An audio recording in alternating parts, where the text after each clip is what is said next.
जय हिंद साथियों, welcome to self study classes with Sumit Jain YouTube channel में आप सभी का स्वागत है। दोस्तों, आज हम पढ़ने वाले हैं ऊर्जा के स्रोतों के बारे में। ठीक है, जो कि पर्यावरण से संबंधित बहुत ही महत्वपूर्ण टॉपिक है। यहाँ से आपके जो है प्रश्न बनते ही हैं कि ऊर्जा के स्रोत कौन कौन से हैं, है ना। ऊर्जा के जो स्रोत की विशेषताएं हैं वो कौन सी हैं, ऊर्जा स्रोत का वर्गीकरण, परंपरागत गैर परंपरागत ऊर्जा के स्रोत, यहाँ से क्वेश्चन बनता है परंपरागत और गैर परंपरागत, नवीनीकरणीय, अनवीनीकरणीय। ठीक है, कोयला, पेट्रोलियम, प्राकृतिक गैस, जीवाश्म ईंधन, ऊर्जा का संरक्षण, अभ्यास प्रश्न भी। फिर बाद में जब यहाँ का आप विस्तृत पढ़ेंगे उसके बाद अभ्यास प्रश्न भी अपन को पढ़ना है। तो ठीक है, सभी लोग वीडियो को लाइक कर देंगे। स्टार्ट होता है आज का ये वीडियो फटाफट से। कुछ महत्वपूर्ण जो फैक्ट है, विस्तृत अध्ययन जो है हम यहाँ पर करेंगे। तो जो भी साथी नए हैं वो चैनल को सब्सक्राइब जरूर कर लेना। जीव जंतुओं को जीने के लिए ऊर्जा की आवश्यकता होती है। सभी को पता है कि जो जीव जंतु हैं पूरी पृथ्वी पर, उनको जीने के लिए काय की आवश्यकता होती है, ऊर्जा की आवश्यकता होती है, जो हमें भोजन से मिलती है। कहाँ से मिलती है? भोजन से। ठीक है, और भोजन हमें कहाँ से मिलता है? प्रत्यक्ष और अप्रत्यक्ष रूप से हमें पौधों से क्या मिलता है? भोजन मिलता है। ठीक है, तो आपको ये चीज रखना है कि जीवन के लिए ऊर्जा की आवश्यकता होती है और ऊर्जा हमें मिलती है भोजन से। ठीक है, और भोजन हमें मिलता है पौधों से। ये चीज याद रखनी है। इसी तरह वाहनों के चलने के लिए, मशीनों के चलने के लिए, भोजन पकाने के लिए, बल्ब जलाने के लिए, बिजली बनाने के लिए, उद्योगों के लिए, कल कारखानों आदि के लिए ऊर्जा की आवश्यकता होती है।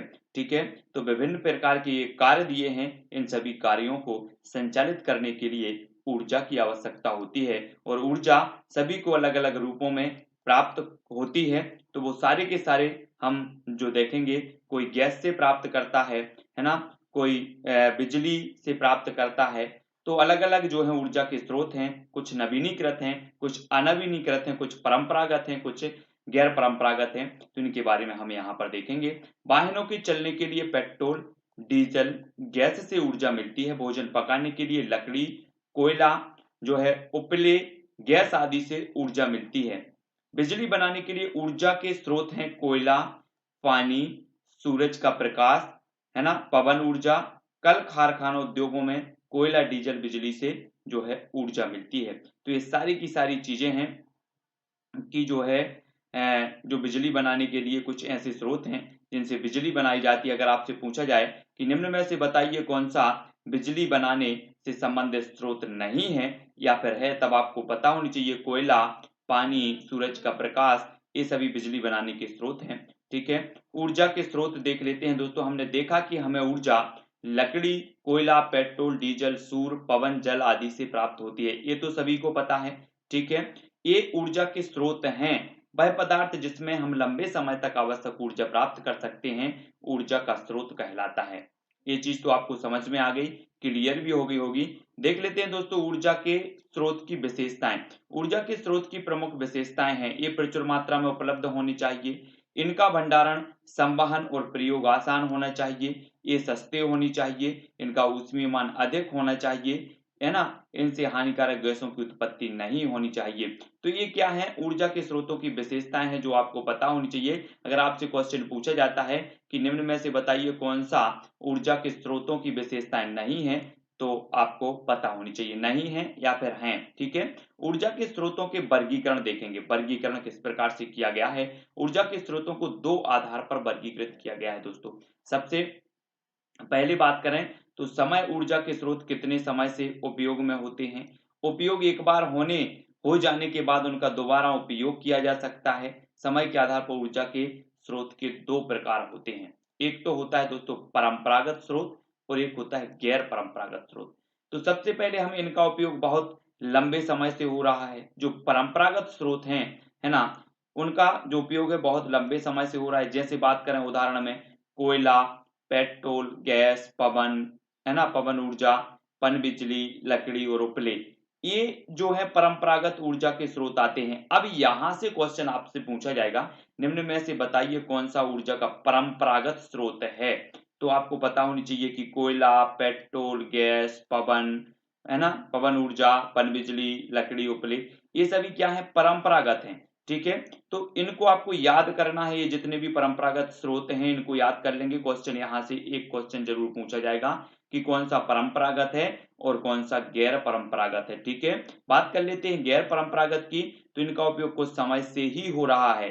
सौर ऊर्जा, भूतापीय ऊर्जा, ज्वारीय ऊर्जा और परमाणु ऊर्जा, ये जो है गैर परंपरागत है, मतलब जो है कुछ समय से ही इनका उपयोग चालू हुआ है, इसलिए क्या है गैर परंपरागत हैं। और जो शुरुआत से बहुत लंबे समय से चले आ रहे हैं वो परंपरागत हैं। तो आपको यहाँ पर याद रख लेना है कि गैर परंपरागत यानी कि सौर ऊर्जा, भूतापीय ऊर्जा, ज्वारीय ऊर्जा और परमाणु ऊर्जा, ये गैर परंपरागत से संबंधित हैं। तो ये आपको भूलना नहीं है, यहाँ पर आपको याद रख लेना है। उपयोग के आधार पर ऊर्जा के स्रोत दो प्रकार के होते हैं दोस्तों। अब यहाँ पर आपको याद रख लेना है, ये क्या है, समय के आधार पर दो होते हैं। कौन कौन से, परंपरागत और एक होता है गैर परंपरागत। ठीक है, अगर आपसे पूछा जाता है कि उपयोग के आधार पर बताइए, तो उपयोग के आधार पर भी दो होते हैं। एक तो नवीकरणीय, जिन्हें अक्षय भी कहा जाता है, और अनवीकरणीय, है ना। तो ये चीज आपको याद रखनी है। तो नवीकरणीय देख लेते हैं, ये एक बार उपयोग होने के बाद दोबारा भी उपयोग हो सकते हैं, नवीकरणीय कहलाते हैं। ठीक है, इनके भंडार समाप्त नहीं होंगे, इनसे प्रदूषण नहीं होता। तो ये चीज आपको याद रखनी है, ये नवीकरणीय है। तो सबसे पहला तो है सूर्य। सूर्य क्या है, नवीकरणीय ऊर्जा का स्रोत है। पवन, भूतापीय, है ना, ज्वारीय ऊर्जा, जल विद्युत और बायोगैस, ये क्या है, ये नवीकरणीय स्रोत माने जाते हैं ऊर्जा के। अब यहां से क्वेश्चन भी आपका बनता है। एक क्वेश्चन पिछले जो एमपी टेट का हुआ था उसमें भी नवीकरणीय से संबंधित एक क्वेश्चन पूछा गया था। तो आपसे अगर सीधा सा क्वेश्चन पूछा जाएगा, निम्न में से बताइए कौन सा अक्षय ऊर्जा का अक्षय स्रोत है या फिर नवीकरणीय स्रोत है, तो आपको पता होनी चाहिए कि सूर्य, पवन, भूतापीय, ज्वारीय, जल विद्युत और बायोगैस, ये अक्षय स्रोत माने जाती है ऊर्जा के। ठीक है, बात कर लेते दोस्तों अनवीकरणीय। तो ये एक बार उपयोग होने के बाद दोबारा उपयोग नहीं हो सकते, इनके भंडार समाप्त हो जाएंगे, इनसे प्रदूषण होता है। जैसे बात करें लकड़ी, ये अनवीकरणीय है। कोयला, पेट्रोल, डीजल, परमाणु ऊर्जा और गैस, ये क्या है, अनवीकरणीय है। इनके जो भंडार है वो क्या हो जाएंगे, समाप्त हो जाएंगे। इनकी जो क्वांटिटी है वो क्या है, सीमित है। ठीक है, तो ये अनवीकरणीय हो गए और वो हो गए नवीकरणीय। तो अनवीकरणीय और नवीकरणीय में आप समझ गए होंगे। यहां से आपका कंफर्म एक क्वेश्चन बनने वाला है, तो इनको बहुत अच्छे से पढ़ना है। तो देख लेते हैं दोस्तों ऊर्जा के विभिन्न स्रोत कौन कौन से हैं। बात करें कोयला की, तो यह बहुत पुराना ऊर्जा का स्रोत है। यह पृथ्वी की भूपर्पटी में पाया जाता है। इसका निर्माण वनस्पतियों की दबने से हुआ है ना। और इसका मुख्य जो घटक है वो कार्बन है। कोयला का मुख्य जो घटक माना जाता है वो क्या माना जाता है, कार्बन माना जाता है। एक याद रख लेना, ठीक है। यह चार प्रकार का होता है। कोयला कितने प्रकार का होता है, चार, है ना। देखो पीट यानी कि लिग्नाइट, पीट, लिग्नाइट और बिटुमेंस, एंथ्रासाइट, है ना।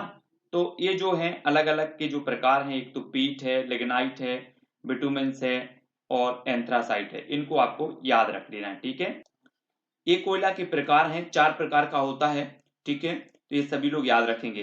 पीट सबसे घटिया और एंथ्रासाइट सबसे बढ़िया होता है। तो यहां से कई प्रकार के क्वेश्चन पूछे जाते हैं। एक क्वेश्चन तो यही पूछा जाएगा कि जो कोयला का प्रमुख घटक है वो कौन सा है, तब आपका उत्तर होगा कार्बन।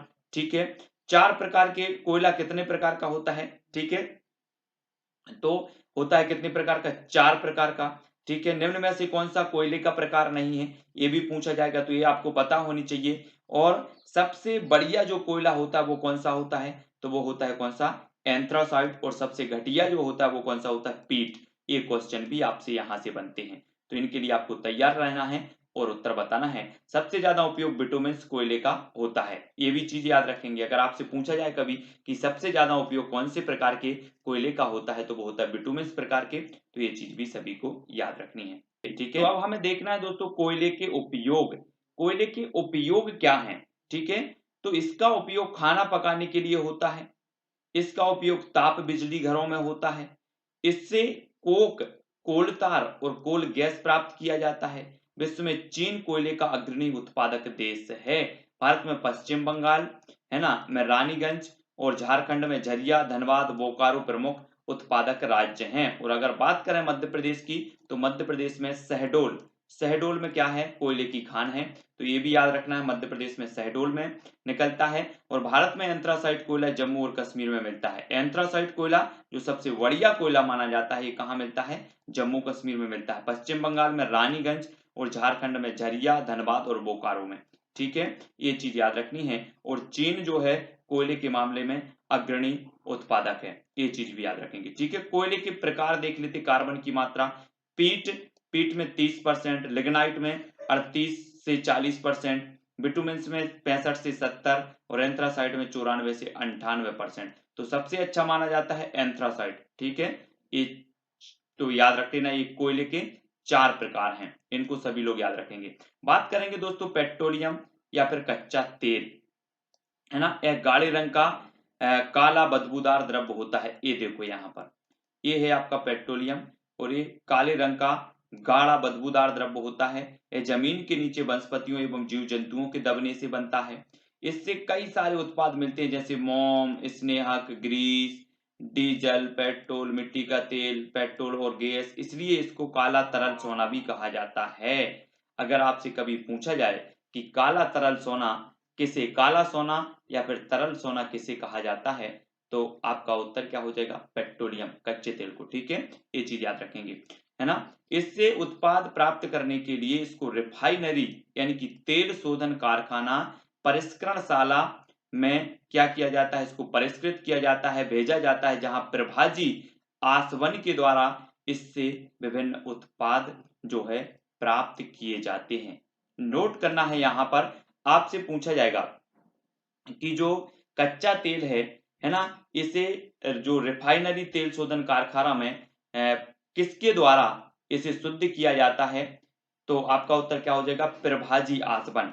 प्रभाजी आसवन के द्वारा इसमें विभिन्न जो उत्पाद हैं वो इससे प्राप्त किए जाते हैं, चाहे वो मोम हो, चाहे मिट्टी का तेल हो, ये सारे के सारे उत्पाद इससे प्राप्त होते हैं।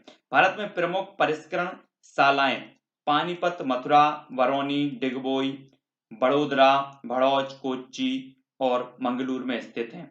ठीक है, इसका उपयोग प्लास्टिक, डामर और पेंट बनाने में और ड्राई क्लीनिंग में भी किया जाता है। इससे औषधियां भी बनाई जाती हैं। रूस, सऊदी अरब, संयुक्त राज्य अमेरिका पेट्रोलियम के प्रमुख उत्पादक देश हैं। और भारत में पेट्रोलियम मुख्यतः असम, गुजरात, मुंबई हाई और कृष्णा गोदावरी डेल्टा में जो है मिलता है। अगर आपसे पूछा जाए कि निम्न में से बताइए भारत में कौन सा पेट्रोलियम का जो है उद्गम स्थल नहीं है या जहां पर नहीं प्राप्त किया जाता, तो ये सारे के सारे असम, गुजरात, मुंबई हाई और कृष्णा गोदावरी, ये चीज आपको याद होनी चाहिए। ठीक है, प्राकृतिक गैस की बात कर लेते हैं दोस्तों। यह तेल कूपों से पेट्रोलियम के साथ प्राप्त होती है। कुछ तेल कूपों से तो केवल प्राकृतिक गैस ही निकलती है। इसका प्रमुख जो संघटक है वो क्या है, मीथेन। मीथेन है काय का, प्राकृतिक गैस का। और रूस, नॉर्वे प्राकृतिक गैस के प्रमुख उत्पादक हैं। भारत में मुंबई हाई और जैसलमेर, कृष्णा गोदावरी डेल्टा और त्रिपुरा में प्राकृतिक गैस पाई जाती है। ठीक है, अब ये चीज याद रखनी है, प्राकृतिक गैस का प्रमुख जो संगठक माना जाता है वो क्या माना जाता है, तो वो मीथेन माना जाता है 90%। ठीक है, इस प्रकार से प्राकृतिक गैस का ये संयंत्र लगा हुआ है और इस प्रकार से रिफाइनरी किया जाता है और निकाली जाती है। ठीक है, द्रवित पेट्रोलियम गैस, तो यह दाब पर द्रवित की गई पेट्रोलियम गैस होती है। इसका मुख्य संगठक है ब्यूटेन। इसमें ईथेन और प्रोपेन गैसें होती हैं। यह रंगहीन, गंधहीन व ज्वलनशील होती हैं। इसके रिसाव का पता लगाने के लिए इसमें इथाइल मारकैप्टन नामक दुर्गंध युक्त यौगिक मिलाया जाता है। इससे प्रदूषण नहीं होता है। तो ये चीज आपको याद रखनी है दोस्तों, जिसे आप एलपीजी गैस बोलते हो, एलपीजी गैस, ये एलपीजी गैस है, इसे द्रवित पेट्रोलियम गैस भी बोला जाता है। ठीक है, और इसका जो प्रमुख संगठक माना जाता है, अगर आपसे कभी पूछा जाए कि एलपीजी गैस का प्रमुख जो संगठक है वो क्या है, तो ब्यूटेन गैस होता है। ठीक है, लेकिन ये लीक होने का इसका पता चले तो इसके लिए क्या डाला जाता है, इसमें इथाइल मारकैप्टन नामक दुर्गंध युक्त यौगिक मिलाया जाता है, जिससे पता चले कि ये कहीं लीक तो नहीं हो रही है। ठीक है, और ये रंगहीन, गंधहीन और ज्वलनशील होती है, ये जो ब्यूटेन होती है। ठीक है, और इसमें ईथेन और प्रोपेन ये भी इसमें पाई जाती हैं। तो ये चीज आपको याद रखनी है। बात करें दोस्तों संपीड़ित प्राकृतिक गैस की, यह प्राकृतिक गैस को उच्च दाब पर दबाने से प्राप्त होती है। इसका मुख्य घटक मीथेन है।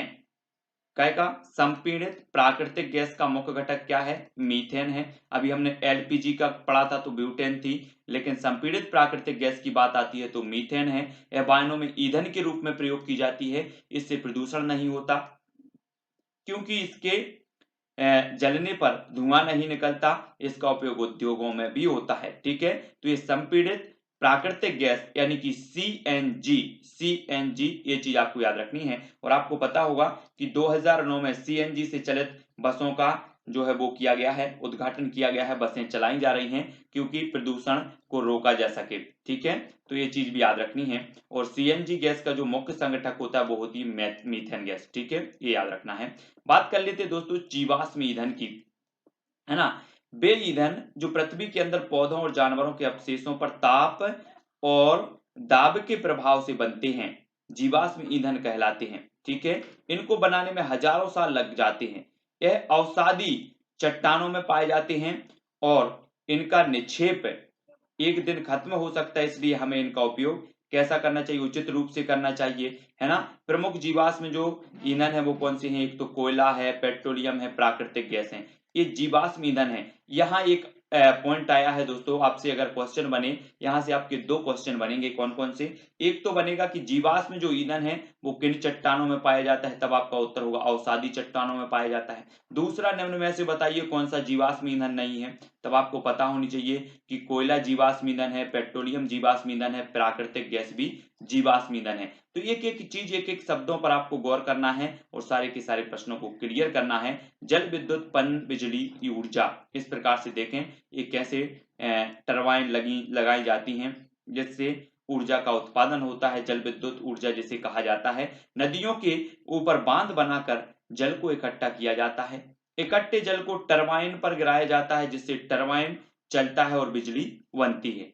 ठीक है, जल विद्युत के लाभ देखो। जल विद्युत, ये सबसे पहली बात तो ये सस्ती होती है, इससे प्रदूषण नहीं होता, यह ऊर्जा का नवीकरणीय स्रोत है। अगर आपसे पूछा जाए कभी कि जल विद्युत जो है ऊर्जा का किस प्रकार का स्रोत है, तो ये नवीकरणीय स्रोत है। ठीक है, ये चीज याद रखेंगे। बांधों से लाभ, यह बाढ़ को रोकता है, इकट्ठा हुआ जल खेतों की सिंचाई में भी काम आता है। बांधों से हानि देख लो, इससे बड़े पैमाने पर विस्थापन पुनर्वास समस्या उत्पन्न होती है, इससे पर्यावरण का संतुलन भी बिगड़ जाता है, जीव जंतुओं के आवास डूब जाते हैं, यह खर्चीला होता है। पैराग्वे, दक्षिण अमेरिका, नॉर्वे जल विद्युत उत्पादन में अग्रणी देश हैं।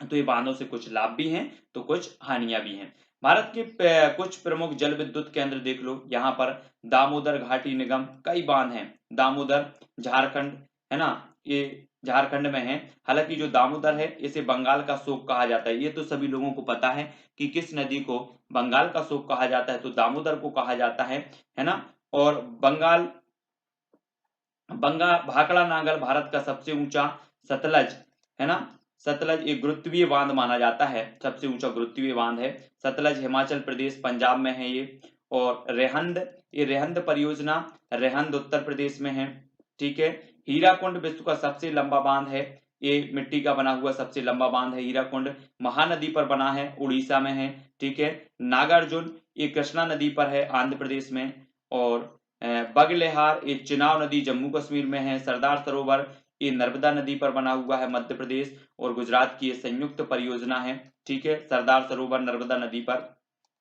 ये चीज भी याद रखनी है। और टेहरी ये भागीरथी और भीलांगना उत्तराखंड में है। ठीक है, तो ये कुछ परियोजनाएं थी, इनके बारे में आपने जाना। अब दोस्तों बात कर लेते हैं सौर ऊर्जा के बारे में। सौर ऊर्जा जो कि बहुत ही आधुनिक समय में जो सबसे अच्छा ऊर्जा का स्रोत माना जाता है वो सौर ऊर्जा माना जाता है, जिससे कोई प्रदूषण नहीं होता और पर्याप्त इसकी जो है उपलब्धता है। तो ये सभी को याद रखनी है। देख लेते हैं सौर ऊर्जा की। सूर्य की ऊष्मा और प्रकाश से हमें सौर ऊर्जा प्राप्त होती है। ठीक है, और आपको पता है दोस्तों की धरती पर सबसे बड़ा और सबसे सशक्त जो माध्यम है ऊर्जा का वो क्या है? सौर ऊर्जा। ठीक है, सौर ऊर्जा को सौर सेलों द्वारा विद्युत ऊर्जा में परिवर्तित किया जाता है, बदला जाता है। सौर सेल सिलिकॉन और गैलियम के बने होते हैं। अगर आपसे पूछा जाए, ये इस प्रकार से देख सकते हैं आप, ये सौर सेल हैं, सौर सेल पैनल, और ये क्या करते हैं कि सौर ऊर्जा को विद्युत ऊर्जा में परिवर्तित करते हैं इस प्रकार से। तो सिलिकॉन और जो है गैलियम के बने होते हैं ये सौर सेल। यह उष्ण कटिबंधीय देशों के लिए अत्यंत उपयोगी, है, क्योंकि इन देशों में सौर ऊर्जा प्रचुर मात्रा में उपलब्ध होती है। ठीक है, सौर ऊर्जा का उपयोग देखो, इसका उपयोग खाना बनाने में, है ना, पानी गर्म करने में, और सौर वाटर हीटर द्वारा प्रकाश उत्पन्न करने में, बिजली बनाने में किया जाता है सौर ऊर्जा का उपयोग। ठीक है, सौर ऊर्जा के लाभ देखो, सबसे बड़ी बात तो ये नवीकरणीय ऊर्जा का स्रोत है, यह असमाप्त है, यह प्रदूषण की जो है प्रदूषण नहीं करता, यह लगभग पूरे वर्ष भर मिलता है। ठीक है, पूरे वर्ष मिलता है। सौर ऊर्जा से हानि देखो, यह केवल दिन में उपलब्ध होता है, वर्षा और शीत ऋतु में इसकी उपलब्धता कम होती है, यह खर्चीला है। ठीक है, ये कुछ हानियां हैं तो कुछ लाभ भी हैं। एशिया का सबसे विशाल तौर ताप विद्युत संयंत्र नागपुर में स्थापित किया गया था। ठीक है, और वर्ष 2011 में जवाहरलाल नेहरू राष्ट्रीय सोलर मिशन की शुरुआत की गई। अगर आपसे पूछा जाए कि जवाहरलाल नेहरू राष्ट्रीय सोलर मिशन की शुरुआत कब हुई, तो ये 2011 में हुई। सूर्य में नाभिकीय संलयन के कारण ऊर्जा पैदा होती है। मोस्ट इंपोर्टेंट क्वेश्चन ये पूछा जाता है दोस्तों, आपसे पूछा जाएगा कि सौर में जो ऊर्जा पैदा होती है वो किससे होती है, कैसे होती है, तो नाभिकीय संलयन दिया जाएगा, नाभिकीय विखंडन दिया जाएगा। ये विभिन्न प्रकार के जो है ऑप्शन होंगे आपसे। तो नाभिकीय संलयन के कारण जो है ऊर्जा पैदा होती है सूर्य में। तो इसमें क्या होता है कि इसमें हाइड्रोजन का संलयन हीलियम में होता है, हाइड्रोजन का संलयन हीलियम में और हीलियम का हाइड्रोजन में। तो इसी प्रकार से जो परंपरा है वो चलती रहती है और सूर्य ऊर्जा का जो है सबसे बड़ा स्रोत बना हुआ है। तो ये चीज आपको सभी को याद रखना है। बात करेंगे दोस्तों पवन ऊर्जा की। पवन या फिर वायु ऊर्जा, पवन ऊर्जा का उपयोग प्राचीन समय से हो रहा है। प्राचीन समय में पानी के जहाज पवन ऊर्जा का उपयोग करते थे। पवन की गतिज ऊर्जा गति के कारण उत्पन्न होने वाली ऊर्जा ही पवन ऊर्जा है। इसे पवन चक्की द्वारा प्राप्त किया जा सकता है। इस प्रकार से आप देख सकते हैं कि ये पवन चक्की का चित्र यहाँ पर दिया गया है और यहाँ से जो है पवन ऊर्जा के माध्यम से ऊर्जा प्राप्त की जाती है। तो ये पवन ऊर्जा के स्रोत हैं जो कि परंपरागत मानी जाती है। बहुत ही प्राचीन समय से ये ऊर्जा प्राप्त हो रही है। पवन ऊर्जा का उपयोग लोगों को एक जगह से दूसरी जगह ले जाने के लिए इसका उपयोग होता है। विद्युत उत्पादन में इसका उपयोग होता है। भूमिगत जल को ऊपर खींचने में, अनाजों को पीसने में भी इसका उपयोग होता है। पवन ऊर्जा के लाभ देखो, यह सभी जगह उपलब्ध है, यह नवीकरणीय है। ठीक है, इससे प्रदूषण नहीं होता, ये भी चीज देखो। पवन ऊर्जा से हानि देखो, यह महंगा है, पक्षियों के लिए हानिकारक है, दूर संचार के संदेशों में व्यवधान उत्पन्न करता है। तो कुछ लाभ भी हैं और कुछ हानि भी हैं। जिस क्षेत्र में पवन की गति 20 किलोमीटर घंटा हो, 20 किलोमीटर प्रति घंटा हो, वहां पवन ऊर्जा आसानी से प्राप्त किया जा सकता है ना। नीदरलैंड जर्मनी पवन फार्मों में अग्रणी है। संयुक्त राज्य अमेरिका जर्मनी पवन ऊर्जा में अग्रणी है। पवन ऊर्जा में भारत 5वें नंबर पर है, 5वें नंबर पर है। भारत में पवन ऊर्जा का उत्पादन तमिलनाडु, आंध्र प्रदेश, गुजरात, कर्नाटक और केरल में होता है। एशिया का सबसे बड़ा पवन फार्म तमिलनाडु के मुप्पंडल, है ना, मुप्पंडल में स्थापित किया गया था। ठीक है, तो ये चीज भी याद रखनी है। भूतापीय ऊर्जा, पृथ्वी के अंदर से निकलने वाले गर्म जल के झरनों से भूतापीय ऊर्जा प्राप्त होती है। पृथ्वी की गहराई में तापमान होता है, इससे जल गर्म होकर झरनों के रूप में पृथ्वी की सतह पर आ जाता है। तो यहाँ से भूतापीय ऊर्जा है। भूतापीय ऊर्जा के उपयोग, इसका उपयोग खाना बनाने, बिजली बनाने आदि में किया जाता है। भूतापीय ऊर्जा से लाभ, पूरे वर्ष इससे ऊर्जा प्राप्त की जा सकती है, इससे प्रदूषण नहीं होता। भूतापीय ऊर्जा से हानि, इसके संवहन का खर्च ज्यादा होता है ना, यह सब जगह उपलब्ध नहीं है। तो ये कुछ लाभ भी हैं भूतापीय ऊर्जा के, तो कुछ हानि भी हैं। ठीक है, और भी देखेंगे दोस्तों, संयुक्त राज्य अमेरिका और न्यूजीलैंड भूतापीय ऊर्जा में अग्रणी है। भारत में मणिकर्ण हिमाचल प्रदेश, पूगा घाटी, तातापानी झारखंड, है ना, और खम्पम तेलंगाना में भूतापीय ऊर्जा का उत्पादन होता है। ज्वारीय ऊर्जा देख लो, यह ऊर्जा समुद्र में आए ज्वार से उत्पन्न होती है, इससे बिजली बनाई जाती है। रूस और फ्रांस में ज्वारीय ऊर्जा के क्षेत्र हैं। भारत में खंबात की खाड़ी, कच्छ की खाड़ी, है ना, दोनों गुजरात में, और सुंदरबन में ज्वारीय ऊर्जा की संभावनाएं हैं। कांडला कच्छ की खाड़ी में भारत का पहला ज्वारीय जो है ऊर्जा संयंत्र लगा था। अगर आपसे पूछा जाए कि भारत में पहला ज्वारीय ऊर्जा संयंत्र कहाँ लगा था, तो वो लगा था कांडला, है ना, कच्छ की खाड़ी में स्थित है, जो कि, तो ये चीज याद रखनी है। ज्वारीय ऊर्जा के लाभ देखो, यह असमाप्त है, यह प्रदूषण मुक्त है। ज्वारीय ऊर्जा से हानि देखो, इससे समुद्री जीवों को नुकसान होता है, इसके उत्पादन में कठिनाई भी आती है। तो ये ज्वारीय ऊर्जा के कुछ लाभ हैं, कुछ हानि हैं। बायोगैस जिसे कि हम गोबर गैस कहते हैं, ये भी बहुत बड़ा स्रोत माना जाता है ऊर्जा का। बायोगैस जैविक अवशेषों, गोबर और रसोई के अपशिष्ट पदार्थों के बैक्टीरिया द्वारा अपघटन से प्राप्त होती है। इन पदार्थों का अपघटन अनाक्सी ऑक्सीजन के द्वारा होता है। इन पदार्थों के अपघटन से मीथेन 60 से 65%, कार्बन डाइऑक्साइड 25 से 30% और हाइड्रोजन 5 से 10% गैस निकलती है। इसका उपयोग खाने बनाने में, है ना, जैव खाद प्राप्त करने में होता है। इसका उपयोग ट्यूबवेल चलाने में भी किया जाता है। ठीक है, तो आपसे सीधा सा पूछा जाएगा कि बायोगैस की जो प्रमुख संगठक गैस है तो वो कौन सी है? मीथेन, जिसमें 60 से 65% होती है। ठीक है, और ये जो मानी जाती है जैविक अपशेषों से प्राप्त होती है ये बायोगैस। ठीक है, और इससे खाद भी प्राप्त होता है, खाद भी, जैव खाद भी प्राप्त किया जाता है ना, और इसका उपयोग खाना बनाने में, ट्यूबवेल चलाने आदि में किया जाता है। बायोगैस के लाभ देखो, यह सस्ता है, यह प्रदूषण मुक्त है, यह उपयोग में आसान है, यह सर्वव्यापी है, इससे लकड़ी और जीवाश्म ईंधनों की बचत भी होती है बायोगैस से। ठीक है, बात करेंगे दोस्तों हमारा जो अगला है बायोगैस से हानि, कि मीथेन और कार्बन डाइऑक्साइड गैसें निकलने के कारण हरित ग्रह प्रभाव होता है। इसके लिए नियमित रखरखाव की जरूरत होती है। बड़े शहरों में गोबर की प्रचुर मात्रा नहीं मिलती, इसलिए वहां इसको लगाना उचित नहीं है, और गांव आदि में इसका जो है बहुत ही भरपूर प्रयोग किया जाता है बायोगैस का। ठीक है, बायोडीजल देख लो, यह जट्रोपा, रतनजोत, करकास और पोंगोमिया पौधों के बीजों से प्राप्त किया जाता है। क्या? बायोडीजल। काकीनाडा में देश का पहला बायोडीजल संयंत्र लगाया गया। कहां पर? काकीनाडा में, ये याद रखना है। परमाणु ऊर्जा, नाभिकीय ऊर्जा की बात कर लेते हैं।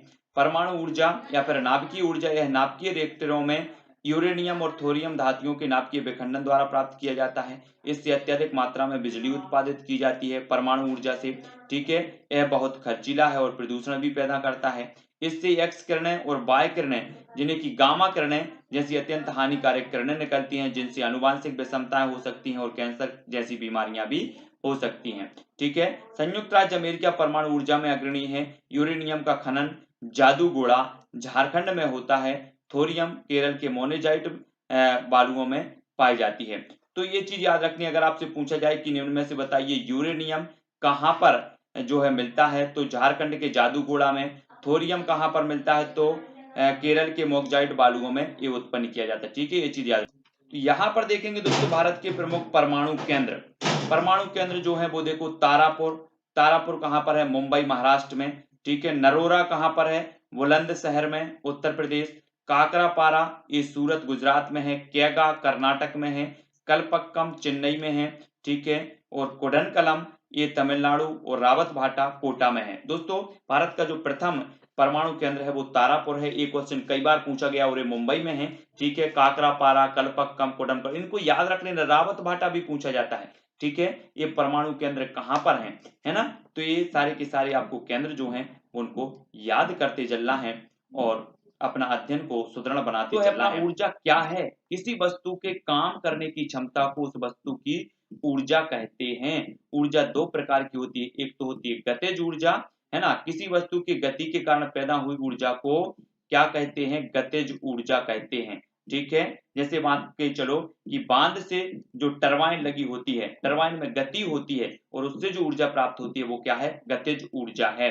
और स्थितिज ऊर्जा किसी वस्तु की अवस्था या स्थिति के कारण पैदा हुई ऊर्जा को स्थितिज ऊर्जा कहा जाता है। ऊर्जा संरक्षण के नियम, ऊर्जा का ना तो निर्माण होता है और ना ही विनाश।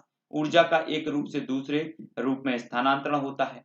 ठीक है, ऊर्जा का स्थानांतरण देखो, वस्तु, लाउड स्पीकर विद्युत ऊर्जा को ध्वनि ऊर्जा में, मोस्ट इंपोर्टेंट है, इसको मिस नहीं करना है, बहुत ही अच्छे से देखना है। एक क्वेश्चन बिल्कुल बनेगा, आपसे पूछा जाएगा निम्न में से बताइए कौन सा विद्युत ऊर्जा को ध्वनि ऊर्जा में परिवर्तित करता है? तब आपका उत्तर क्या हो जाएगा? Loud speaker. लाउड स्पीकर जो होता है दोस्तों, ये विद्युत ऊर्जा को, यहाँ पर तो हम क्या लगाते हैं? विद्युत ऊर्जा लगाते हैं, लेकिन हमें ध्वनि सुनाई देती है और ये ध्वनि ऊर्जा में परिवर्तित कर देता है। कोयले का जलना रासायनिक ऊर्जा का ऊष्मा ऊर्जा में परिवर्तित करना, बल्ब का जलना विद्युत ऊर्जा का प्रकाश और ऊष्मा ऊर्जा में परिवर्तित करना, सौर सेल प्रकाश ऊर्जा का विद्युत ऊर्जा में परिवर्तित करना, एलपीजी का जलना रासायनिक ऊर्जा का ऊष्मा ऊर्जा में परिवर्तित करना।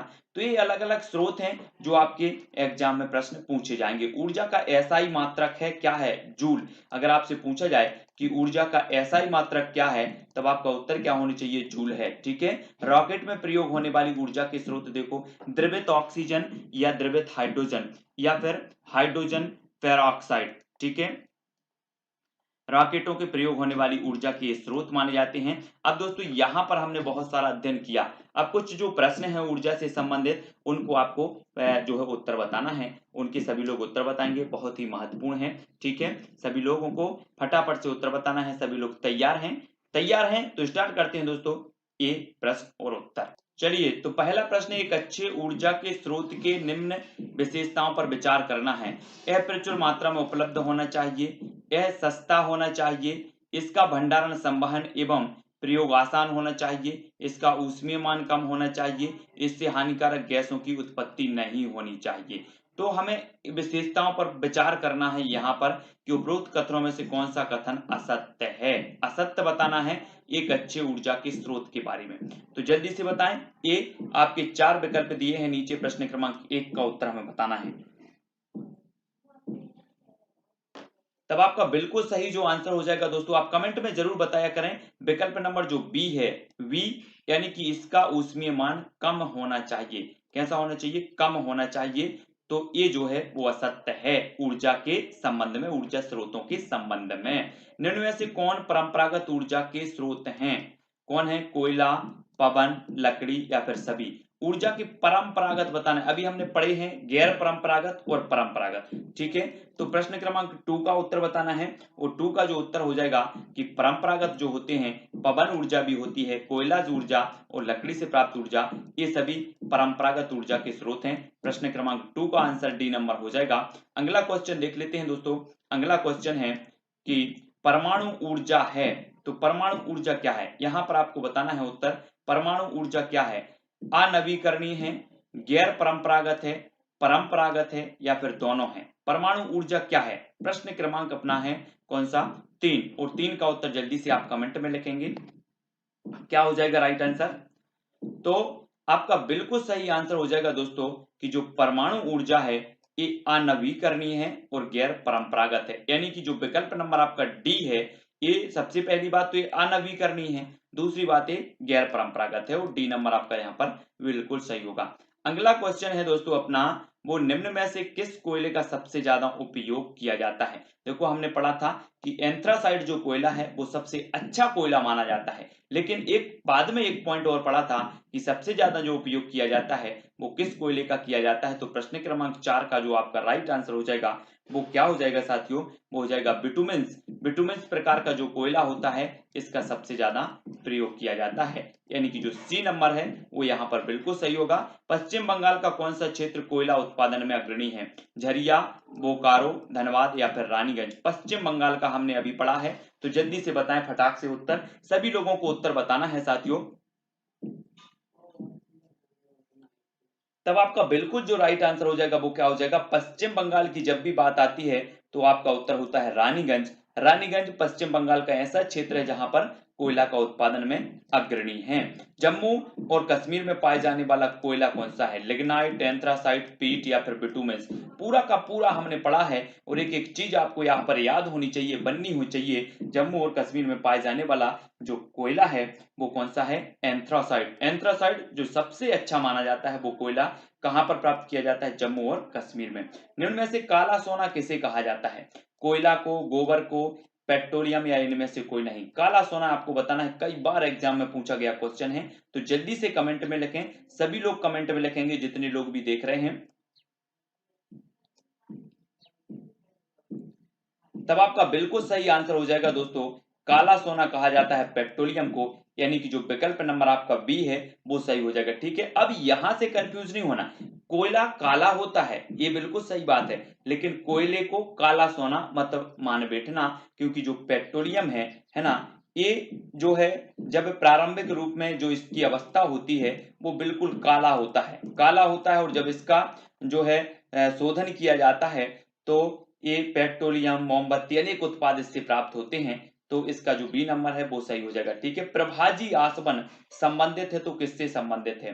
पेट्रोलियम से, कोयले से, पवन से या फिर सौर ऊर्जा से? प्रभाजी आसवन हमने पढ़ा है किससे संबंधित है, हमने देखा था कि क्या हो जाएगा, प्रभाजी आसवन संबंधित है कैसे?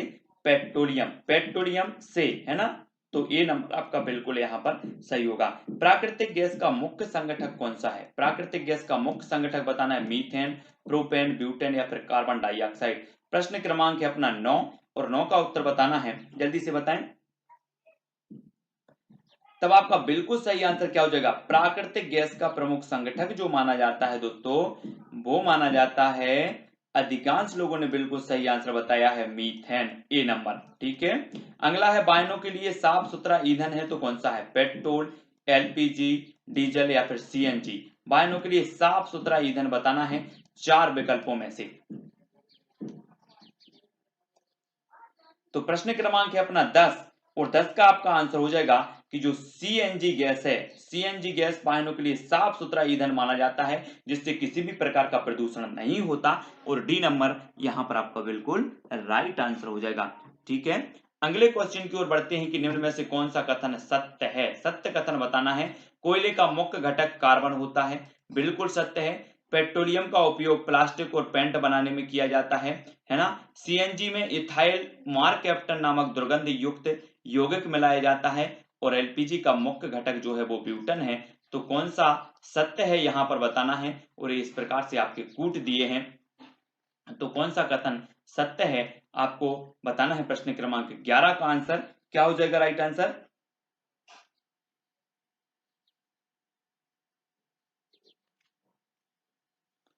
तो आपका बिल्कुल सही आंसर हो जाएगा दोस्तों, प्रश्न विकल्प नंबर सी यानी कि 1, 2 और आई भी। ठीक है, सीएनजी गैस में इथाइल मार्केप्टन नामक दुर्गंध युक्त यौगिक नहीं मिलाया जाता, ये तो एलपीजी में मिलाया जाता है। काय में? जो एलपीजी गैस होती है जो हम घरेलू खाना बनाने में उपयोग करते हैं, उस गैस में इथाइल मार्केप्टन मिलाई जाती है ना। ये गैस मिलाई जाती है ताकि उसमें दुर्गंध युक्त हो, और कहीं से भी अगर लीक करती है तो वो दुर्गंध आती है तो व्यक्ति को पता चल जाती है कि ये गैस कहीं से लीक कर रही है। ठीक है, इसके लिए इसको मिलाया जाता है। और ये सीएनजी जो होती है ये वाहनों के लिए बहुत ही साफ सुथरी गैस मानी जाती है, साफ सुथरा ईंधन का स्रोत माना जाता है। तब आपका सी नंबर यहाँ पर बिल्कुल सही होगा। निम्न में से कौन सी हानि बांधों से नहीं होती? तो बांधों से कौन सी नहीं होती? बांधों से पर्यावरण का संतुलन बिगड़ जाता है, बांध बाढ़ रोकने के काम आते हैं, या फिर बांध से विस्थापन की समस्या उत्पन्न होती है, या बांध बनाना खर्चीला होता है। तो आपके 4 विकल्प हैं यहाँ पर, 4 में से बांधों से हानि बतानी है आपको। प्रश्न क्रमांक 12 का आंसर सभी लोग बताएंगे और उत्तर आपका हो जाएगा कि बांध जो है प्रश्न को समझना है, कौन सी हानि बांधों से नहीं होती? तो वो नहीं होती बी, बांध बाढ़ रोकने के काम आते हैं। ये तो क्या है? ये तो लाभ है ना। तो ये हानि नहीं होती बांधों से, तो वी नंबर आपका बिल्कुल सही होगा। अगला हमें सुमेलित करना है, यहाँ पर कुछ बांध दिए हैं और उनके से, तो यहाँ पर आपको याद रख लेना, भाखड़ा नांगल सतलज, हीराकुंड, महानदी, नागार्जुन, कृष्णा नदी, ठीक है, और बगलेहार ये चेनाब नदी पर है। ये बांधों के बारे में हमें याद रखना है। ठीक है, अगला क्वेश्चन देख लेते हैं दोस्तों, सौर सेल किससे बनते हैं? सौर सेल जो पैनल होते हैं आपको पता होगा, ये सिलिकॉन से बनते हैं, थोरियम से बनते हैं, गैलियम से बनते हैं, या फिर ए और बी दोनों से बनते हैं। अभी हमने पढ़ा था कि जो सौर सेल होते हैं ये बनते हैं दोस्तों कैसे? कैसे बनते हैं? प्रश्न क्रमांक 14 का उत्तर जल्दी लिखो। तो आपका बिल्कुल राइट आंसर हो जाएगा कि सिलिकॉन और गैलियम, यानी कि जो विकल्प नंबर आपका डी है ये सही हो जाएगा। ठीक है, इन सभी से बनते हैं। अगला क्वेश्चन है, किन देशों में सौर ऊर्जा का उपयोग प्रचुर मात्रा में हो सकता है? तो कौन से देशों में हो सकता है? उष्ण कटिबंधीय देशों में, उपोष्ण कटिबंधीय देशों में, या शीत कटिबंधीय देशों में, या फिर सभी में? तो किन देशों में सौर ऊर्जा का उपयोग प्रचुर मात्रा में हो सकता है? प्रश्न क्रमांक है अपना 15, जल्दी से उत्तर हमें बताना है। तो प्रचुर मात्रा की जब भी बात होती है तो वो उष्णकटिबंधीय जो है देशों में, उष्णकटिबंधीय देशों में प्रचुर मात्रा में हो सकता है। ठीक है, तो ये नंबर जो है आपका बिल्कुल यहाँ पर सही हो जाएगा। अगला है दोस्तों, जवाहरलाल नेहरू राष्ट्रीय सोलर मिशन की शुरुआत कब हुई? अभी हमने पढ़ा था 2008 में, 2011 में, 2012 में या फिर 2014 में। जवाहरलाल नेहरू राष्ट्रीय सोलर मिशन की जो शुरुआत की गई वो कब की गई? प्रश्न क्रमांक है अपना 16 और 16 का उत्तर जो आप लोगों ने बताया है जल्दी से बताएं। उत्तर हो जाएगा दोस्तों 2011, यानी कि जो बी नंबर है वो यहाँ पर बिल्कुल सही होगा। ठीक है, निम्न कथनों पर विचार करना प्रश्न क्रमांक 17 पर। इस ऊर्जा का उपयोग प्राचीन समय से हो रहा है। इस ऊर्जा का उपयोग भूमिगत जल को ऊपर खींचने और जो है अनाजों को पीसने में उत्पादन में भी किया जाता है। ठीक है, यह पक्षियों के लिए हानिकारक है। काय के उत्पादन में किया जाता है, यहाँ पर देख लो आप, बिजली के उत्पादन में भी किया जाता है, पक्षियों के लिए भी हानिकारक है और यह दूर संचार के संदेशों में व्यवधान उत्पन्न करता है। तो आपको बताना है कि उपरोक्त कथन किस ऊर्जा से संबंधित, यहाँ पर किस ऊर्जा की बात हो रही है इन कथनों के माध्यम से, सौर ऊर्जा की, परमाणु, पवन या फिर ज्वारीय ऊर्जा की। तो जल्दी से बताएं, अपना जो उत्तर होगा क्या हो जाएगा? प्रश्न क्रमांक अपना 17 है और 17 का जो उत्तर आपका हो जाएगा वो क्या होगा? पवन ऊर्जा। यहाँ पर पवन ऊर्जा की बात हो रही है, यानी कि जो विकल्प नंबर बी है वो बिल्कुल सही हो जाएगा। नेक्स्ट है दोस्तों, मणिकर्ण, पूगा घाटी, ताता पानी और खम्मम संबंधित हैं ज्वारीय ऊर्जा से, परमाणु ऊर्जा से, पवन ऊर्जा से या फिर भूतापीय ऊर्जा से। तो आपको बताना है ये स्थान है मणिकर्ण, पूगा घाटी और ताता पानी, खम्मम, ये संबंधित हैं। तो किस ऊर्जा से संबंधित हैं जल्दी से बताएं। तो आपका उत्तर होगा भूतापीय ऊर्जा, यानी कि जो विकल्प नंबर सी है वो यहाँ पर सही होगा। कौन सा कथन असत्य है? बायोगैस में जीवों के अपशिष्ट पदार्थों का अनाक्सी अपघटन होता है। बायोगैस से हरित गृह प्रभाव होता है। बायोडीजल रतन जोत के पौधे से प्राप्त किया जाता है या रायपुर में देश का पहला बायोडीजल संयंत्र लगाया गया। तो कौन सा कथन असत्य है बताना है, यहाँ पर बताएंगे सभी लोग। कौन सा कथन असत्य है? प्रश्न क्रमांक 19 का आंसर। तब आपका बिल्कुल सही आंसर होगा, सत्य की बात है तो रायपुर में देश का पहला बायोडीजल संयंत्र लगाया गया। डी नंबर आपका यहाँ पर सही होगा। भारत में थोरियम खनन के लिए प्रसिद्ध जादूगुड़ा किस राज्य में है? जादूगुड़ा बताना है। यहाँ पर थोरियम खनन मिलता है इस जादूगुड़ा में, और ये कहाँ पर है? तो प्रश्न क्रमांक 20 का उत्तर बताना है, और 20 का जो उत्तर हो जाएगा यूरेनियम भी यहाँ पर मिलता है, यूरेनियम के लिए जाना जाता है जादूगुड़ा। तो आपको जल्दी से कमेंट में लिखें और उत्तर हो जाएगा ये जादूगुड़ा कहाँ पर है? झारखंड में है ना, झारखंड। ऊर्जा का एसआई मात्रक बताना है दोस्तों आपको। ऊर्जा का एसआई मात्रक क्या है? प्रश्न क्रमांक 21 का। जूल है, ग्राम है, वाट है, इनमें से कोई नहीं। तो ऊर्जा का जो एसआई मात्रक होता है वो क्या होता है? जूल, यानी कि जो ए नंबर है वो यहाँ पर सही हो जाएगा। ठीक है, तो यहाँ पर कुछ प्रश्नों के बारे में हमने अध्ययन किया दोस्तों। आपको ये वीडियो कैसे लगा? हमने विस्तृत अध्ययन किया, उसके बाद धीरे धीरे करके कुछ प्रश्नों के बारे में चर्चा की। इसके जितने भी ऊर्जा से संबंधित प्रश्न हैं वो अलग से वीडियो में आपको बना करके दूंगा, वो वीडियो जरूर सभी लोगों को देखना है। ठीक है, वीडियो को शेयर भी करना है और चैनल को सब्सक्राइब भी करना है। इसी प्रकार से निरंतर बहुत सारे वीडियो मैंने अपलोड किए हैं विस्तृत अध्ययन से संबंधित, साथ ही उसके अभ्यास प्रश्न भी करवाए जाते हैं ताकि बहुत अच्छे तरीके से आपको याद हो सकें। ठीक है, सभी लोग वीडियो को शेयर करेंगे, जितने भी साथी हो, निरंतर कक्षाएं चल रही हैं और वीडियो आप तक प्रेषित किए जा रहे हैं, तो जरूर वीडियो को लाइक करें, शेयर करें और सब्सक्राइब करें। आज के वीडियो के लिए बस इतना ही। जय हिंद।